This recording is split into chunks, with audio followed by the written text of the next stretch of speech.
Salut, bienvenue sur Love Light. Avant de démarrer votre programme, je voulais vous annoncer le lancement du Love Light Challenge qui va débuter à partir du 9 mai, tous les jeudis à 21h pendant 2 mois.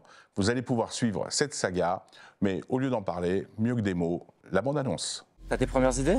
Ça n'a pas toujours été une grande histoire d'amour. Première vue, retourner le boîtier, deuxième vue. Et c'est ce qui m'a plu dans cette photo. Ce qui me parle, c'est les difficultés que j'ai moi. C'est quelque chose que j'adore, la contre-plongée. Une vitesse élevée pour compenser un peu le surplus de lumière. J'ai utilisé la règle classique des tiers, en fait, d'être un peu émerveillé par les lumières du soleil couchant. Pour essayer d'apporter un peu ce côté reflet. J'ai pas trop voulu les faire ressortir. Et est-ce que tu as un but artistique, quelque chose que tu cherches à nous montrer dans ton image? Parce que voilà, la vie est belle quand même. Ça serait vraiment le côté éphémère. Donc je mettrais par exemple la date et l'heure.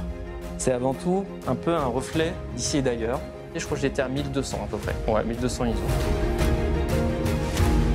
Parmi ceux-là se cache le vainqueur ou la gagnante du Love Light Challenge 2024.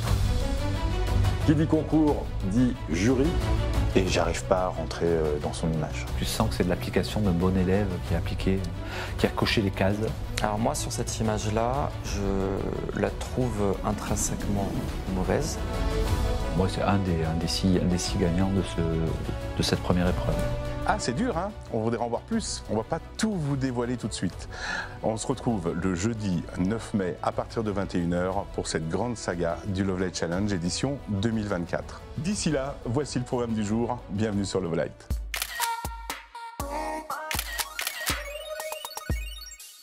Salut, bienvenue sur Love Light. Aujourd'hui, on parle d'appareils photo moyen format de chez Fujifilm. Pour cela, je reçois Olivier Saint-Géry. Bonjour Olivier. Bonjour Alex. J'ai également Jules Azeli, toujours avec nous. Bonjour Jules. Salut Alex. Alors on va parler de cette gamme que moi j'affectionne particulièrement, le moyen format, avec deux appareils qui ont buzzé, plus que buzzé, et surtout qui ont fait un game changer dans le monde du moyen format face à ses concurrents. Alors, ils ne sont pas nombreux non plus, mais le moyen format, c'est pas n'importe quoi. Quand on aime faire de la photo et qu'on aime imprimer ses photos, on a besoin de résolution, on a besoin, par exemple, dans l'architecture, on en parlera tout à l'heure avec certaines optiques. Deux appareils qui sont arrivés. Tout d'abord, le 50 millions de pixels, le GFX 50 S. Alors, c'est ça. Fin 2016, Fujifilm annonce le lancement de la gamme moyen format chez Fujifilm. Déjà, on va remettre les choses dans leur contexte. Quand on parle de moyen format en numérique, on ne parle pas non plus de format argentique. On n'est pas sur du 4,5-6, on n'est pas sur du 6,8. Aujourd'hui, le capteur qu'on utilise, c'est un capteur de 44 par 33. Donc c'est 70% plus grand que le plein format, mais c'est pas encore un plan film non plus. Mais effectivement, fin 2016, Fujifilm annonce son premier moyen format numérique qui sera équipé de ce capteur de 50 millions de pixels. Il sort en 2017, il sort début 2017. C'est une révolution pour plusieurs raisons. Historiquement, dans la photo numérique, le moyen format a toujours été lourd, lent et fragile, au-delà d'être excessivement cher. On se permet de sortir un GFX 50S première génération qui, si je ne dis pas de bêtises, sort à 7 500 €. Un petit peu moins de 8 000 €, ouais, tout à fait. Ouais. Donc ce qui est déjà 6 fois moins que ce que propose la concurrence, avec un boîtier qui est extrêmement compact et extrêmement léger. On a l'impression, quand on le prend dans les mains, c'est le volume d'un réflexe 24-36 qu'on avait l'habitude d'utiliser. Ce premier capteur de 50 millions de pixels est extrêmement sensible. Il a une dynamique absolument folle. Et en fait, à ce moment-là, Fuji devient gage de la meilleure qualité d'image disponible sur l'univers du grand public, en fait. C'est, encore une fois, avant la sortie du GFX, un ticket d'entrée dans le monde du moyen format, c'était entre 40 et 50 000 €. On se permet de se proposer un système utilisable et exploitable à moins de 10 000. Et ce 50 millions de pixels a un peu tout changé là-dessus. Donc ça, on est en 50 millions, et puis il y a eu donc l'évolution. Alors, cet appareil a rencontré un franc succès, ce 50 millions, puisqu'on en a entendu parler partout, enfin je parle dans le monde de la photographie, du métier de photographe, puisqu'en fait ça a été une réponse à un segment qui n'existait pas, en tout cas dans cette gamme de prix. C'est ça Olivier, un petit peu Le marché existait, mais c'était plus qu'un marché de niche, vu les prix, vu la parfois, je dirais, la complexité d'utilisation, et puis le fait que le photographe amateur n'allait pas sur ce produit parce qu'il en avait peut-être un petit peu peur, tout comme on n'achetait pas un Hasselblad il y a 30 ans aussi facilement que ça. Et le GFX 50S, il est arrivé à un prix inférieur à 8 000 €, il est arrivé avec des objectifs qu'on n'avait globalement jamais vu, parce qu'on est arrivé avec un premier zoom qui était le 32-64. Donc on proposait une solution qui n'était pas... on fait un concept et on verra comment ça va évoluer. On est arrivé avec une solution qui était complète, parfaitement utilisable, et puis surtout qui ressemblait à un appareil photo normal. Quelqu'un qui avait utilisé un appareil Fuji par le passé, quel qu'il soit, quand il prenait un GFX 50S dans les mains, il retrouvait une vraie analogie dans les menus, une vraie analogie dans la prise en main. Il y avait le trèfle à l'arrière, il y avait toutes ces choses-là. Donc on avait un produit qui était simple à utiliser, qui ne faisait pas peur. D'accord. Donc on a créé un marché qui n'existait pas réellement. Oui. Et puis après la sortie du 50, quelques années plus tard, arrive le 100 millions de pixels. Exactement. En 2019, Fuji refait un énorme coup d'éclat en disant, bon ok, moyen format, on vous a montré qu'on savait le faire. Maintenant, on va le montrer à tout le monde. C'est-à-dire qu'on va sortir un boîtier avec toutes les technologies qu'on peut attendre d'un boîtier utilisable par un photographe professionnel dans n'importe quel domaine de la photo. C'est-à-dire qu'on sort un boîtier moyen format de 100 millions de pixels, mais qui a de la détection de phase, qui est stabilisé, qui a une autonomie qui enfin tient vraiment le coup pour pouvoir se permettre de faire du reportage, par exemple.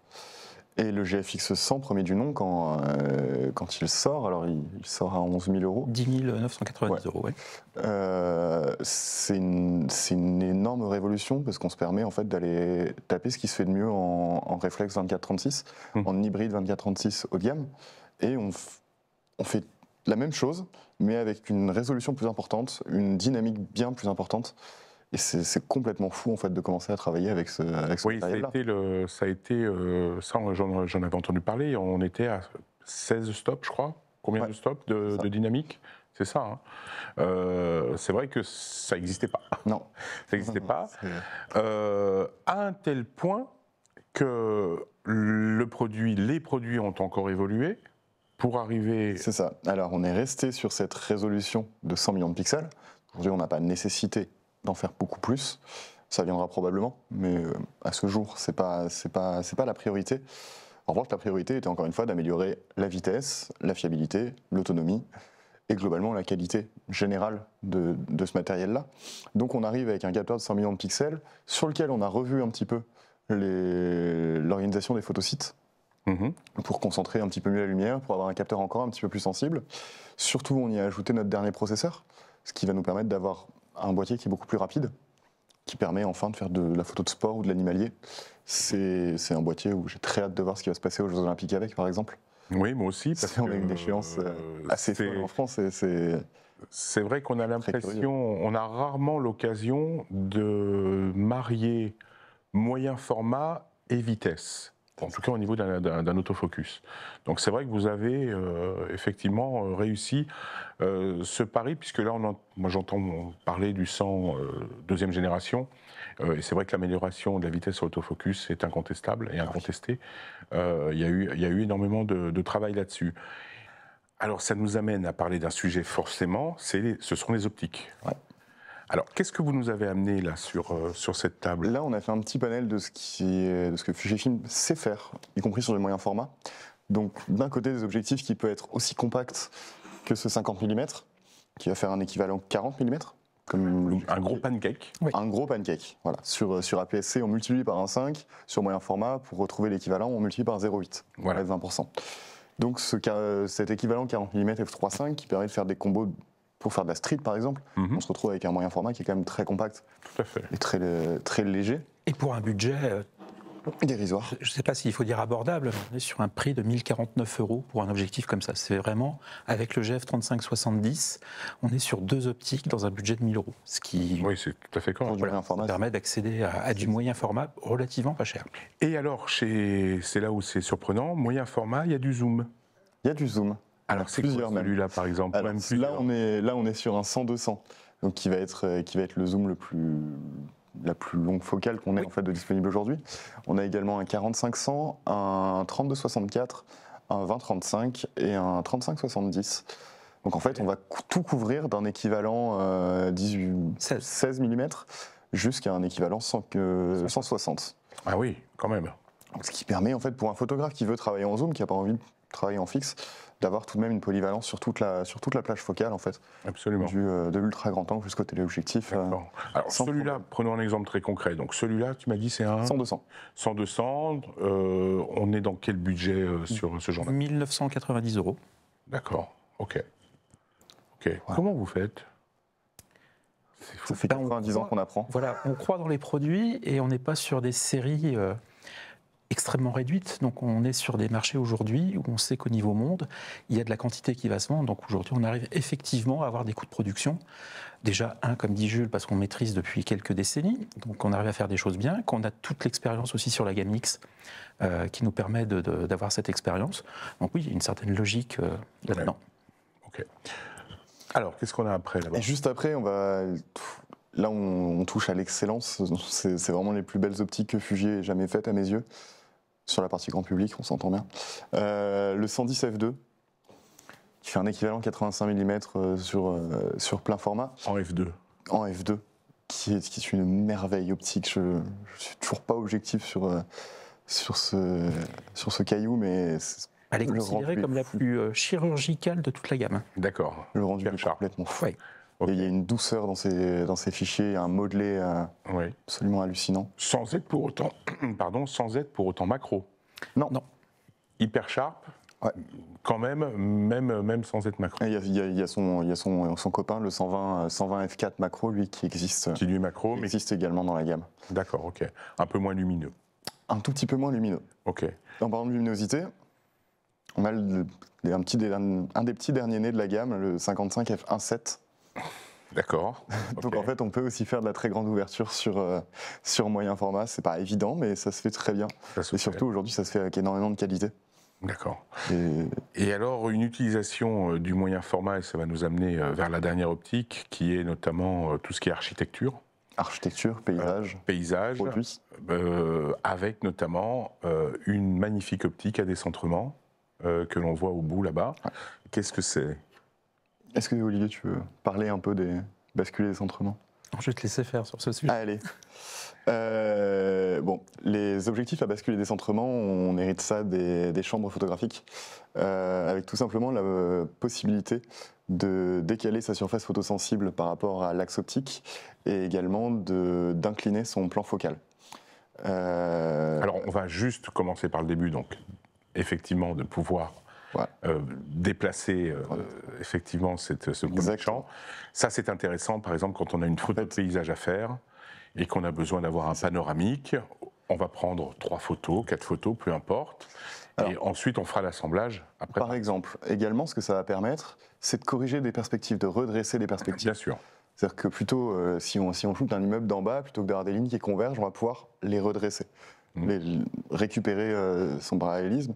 Et c'est quelque chose qui va être très étonnant en fait à travailler. Ça fait des rendus qu'on n'a pas du tout l'habitude de voir sur les images qu'on voit au quotidien.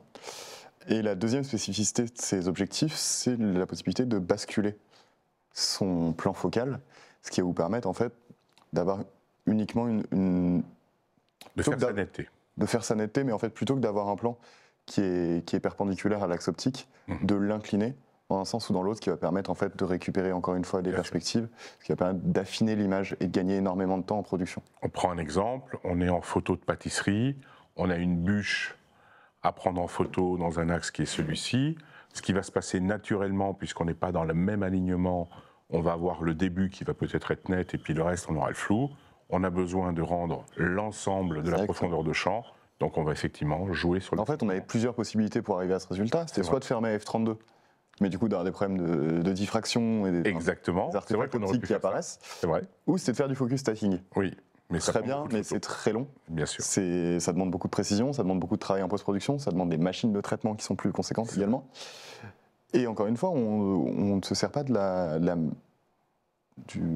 plus grande qualité de nos optiques dans ces cas-là. Là, le fait de garder une ouverture contenue, c'est-à-dire de naviguer entre F8 et F11, donc de servir à rendre du meilleur de ce que peut rendre l'optique, simplement en jouant un petit peu avec des règles physiques qui sont d'orienter son plan focal, des règles optiques, ça nous permet d'avoir un résultat absolument exceptionnel dès la prise de vue, sans contrainte de post-production. Oui, oui. Combien ça vaut une optique comme celle-ci? Alors, un GF30 Tilt and Shift, on est à 4 490 €. D'accord, oui, c'est tout à fait... c'est pas démesuré par rapport quand on connaît les optiques Tilt Shift, ça reste... vous avez, là tu parles de 30 mm. Il y a un 110 macro également qui existe. Et il y a un 110, c'était voilà, une autre question. Qui a les mêmes fonctions, Tilt and Shift, qui lui est à 4 000 €. Et j'ajouterais deux petites choses pour les gens qui nous regardent, c'est que ce sont des objectifs qui ne sont pas autofocus. Là, on est vraiment sur... c'est une spécificité qui est quand même très très importante. Et il y a une deuxième caractéristique que je trouve très intéressante, c'est qu'il y a une liaison entre l'objectif et le boîtier qui fait que dans les données de la photo, vous allez retrouver toutes les informations liées à la bascule ou au décentrement. Donc si on veut reproduire une photo telle qu'on l'avait fait par le passé, on va reprendre les exifs qu'on a de sa photo et on va pouvoir reproduire à l'identique ce qu'on avait fait la première fois. Ça mérite d'être signalé, oui, très intéressant. On retrouve ça dans les exifs en fait. Oui, exactement. Alors moi je voulais aborder un autre pan du moyen format et notamment la génération 100, GFX100, c'est la partie vidéo. On a avec cet appareil la possibilité également de faire de la vidéo. Bien sûr. En fait on l'a depuis le premier GFX 50, mais aujourd'hui oui on arrive à un environnement vidéo qui permet en fait d'aller faire de la production professionnelle jusque dans le cinéma. Alors on a de la stabilisation. Bien sûr. On a même la meilleure stabilisation disponible aujourd'hui chez Fujifilm. D'accord. On atteint jusqu'à 8 stops en fonction des optiques. D'accord. Alors, rentrons un peu dans le vif du sujet pour ceux qui s'intéressent à la vidéo. On a bien entendu un mode log bien sûr. Standard. On a les F-Log 1, F-Log 2, qui sont les logs propriétaires Fujifilm. Oui. On a également le ProRes en interne, en 422 10 bits en interne, ProRes RAW en externe. D'accord. Possibilité d'enregistrer directement sur SSD. Possibilité d'enregistrer sur Atomos, Ninja ou tout ce qu'on veut pour multiplier les flux de sortie. La CF Express qui vous permet quand même de sortir des gros débits en interne. Oui. Au niveau résolution, on peut monter jusqu'à 8K30, 4K 60, Full HD 240. Donc on est en 8K, 30 images par seconde. Exactement. Ok, d'accord. Alors la 8K, c'est une 8K oversample. La 4K, c'est une 4K sur tout le capteur. Ok. Donc en fait, on fait de la vraie 4K sur le deuxième capteur le plus grand du marché derrière l'Alexa 65. C'est ce qui explique aussi sur certains setups, quand on a en mode cinéma par exemple. Exactement. Sur des grosses productions, c'est un boîtier qu'on peut trouver aux côtés d'une Alexa 65 en caméra B, C, en crash cam, parce que c'est des boîtiers qui sont petits, qui sont compacts, qui sont très facilement opérables et donc, en fait, et qui s'étalonnent quasiment de la même façon qu'une Alexa, donc ça permet de faciliter le travail. Avec des fonctionnalités au niveau de l'adaptation des optiques, par exemple de l'anamorphique. Exactement. Tout ça, dis-nous-en, parce que dis-nous un mot là-dessus. C'est un des seuls boîtiers qui permet de sélectionner son format d'image. Comme on a un très grand capteur et qu'on peut filmer sur toute la surface du capteur, on peut autant mettre des optiques GF comme celle-ci que des optiques cinéma qui couvrent du grand format, qu'elles viennent de chez Zeiss, de chez Leitz, de chez Cooke, peu importe. On peut également se permettre de filmer uniquement sur un format VistaVision, que vont couvrir nos Premista par exemple chez Fujinon. On peut se permettre de filmer en Super 35, en anamorphique, en fonction de l'optique qu'on va utiliser, en fonction de son projet, encore une fois, de faciliter la post-production en travaillant au maximum son image pendant la prise de vue. Il y a de la monture PL, enfin des bacs d'adaptation monture PL qui sont sur ce genre d'appareil. Évidemment. D'accord, oui, c'est important de le signaler. Donc là, on tape un petit peu dans le professionnel pur et dur, mais c'est vrai que pour faire et puis finalement, on voit qu'il y a aussi beaucoup de constructeurs chinois aujourd'hui qui construisent des optiques cinéma en monture PL. C'est vrai. Donc ça peut permettre aussi, même pour des productions de taille plus modeste, de rentrer dans le cinéma en grand format. D'accord, ok. Alors Olivier, on vient de passer en revue là, ces moyens formats.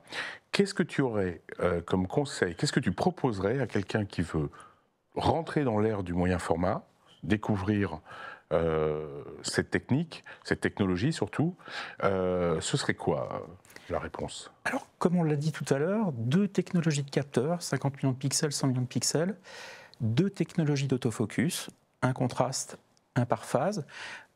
qui vont faire qu'on va tout de suite se diriger vers un capteur ou un autre. En fonction du Voilà, en fonction de l'utilisation. Si on a besoin d'avoir, comme disait Jules tout à l'heure, un AF qui soit plus réactif pour faire de la photo de rue, pourquoi pas de la photo de sport dans un second temps, forcément 100 millions de pixels.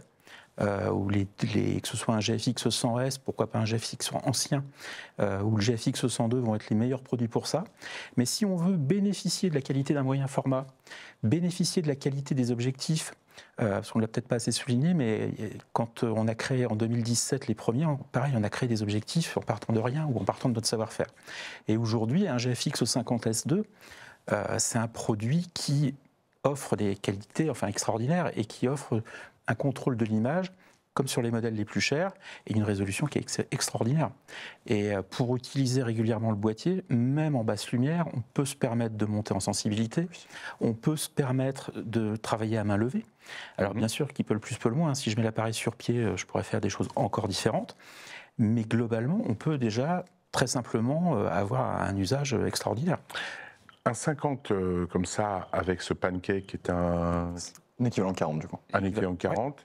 Ouais. Le ticket d'entrée, il est à combien là? Là, on sera à 4 500 €.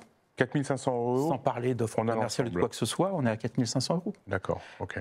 Et je le rappelle, mais ces boîtiers-là, les GFX, ont également les simulations film, toutes ces choses-là. Donc on retrouve tout ce qui fait le charme. Toute l'aisance, en fait, toute la facilité d'utilisation.